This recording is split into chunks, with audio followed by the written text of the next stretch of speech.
భారత రాజ్యాంగ నిర్మాత భారతరత్న డాక్టర్ బాబాసాహెబ్ అంబేద్కర్ 133వ జయంతి సందర్భంగా అంబేద్కర్ సేవాసమితి రాష్ట్ర అధ్యక్షులు కొండాపురం జగన్ ఆధ్వర్యంలో అంబేద్కర్ పరుగు రన్ ఫర్ అంబేద్కర్ కార్యక్రమాన్ని ఆదివారం నిర్వహించారు. సంగారెడ్డి పట్టణంలోని ఐబీ నుండి పాత బస్టాండ్ అంబేద్కర్ విగ్రహం వరకు ఈ రన్ కొనసాగింది. ఈ సందర్భంగా కొండాపురం జగన్ మాట్లాడుతూ అంబేద్కర్ రన్ ముఖ్య ఉద్దేశం నేటి యువతకు అంబేద్కర్ చేసిన త్యాగాలు, కృషి, ఆయన విజ్ఞానం తెలపడానికే ఈ రన్ నిర్వహిస్తున్నామని తెలిపారు. యువకులు, అంబేద్కర్ వాదులు, పుర ప్రముఖులు, మేధావులు పెద్ద ఎత్తున విచ్చేసి అంబేద్కర్ పరుగులో పాల్గొన్నారని జగన్ తెలిపారు.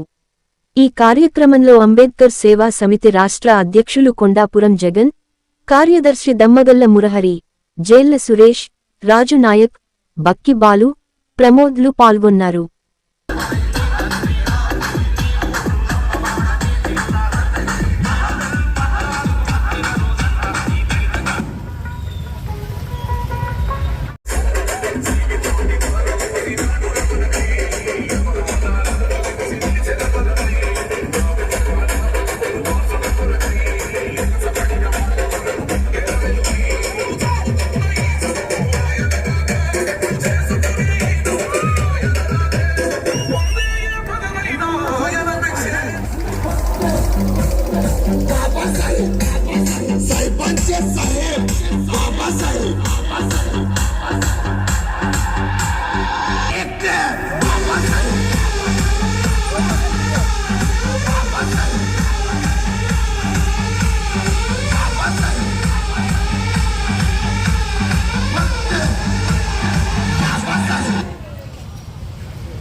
పూసిన పువ్వులు అంబేద్కరుడా మెరిసిన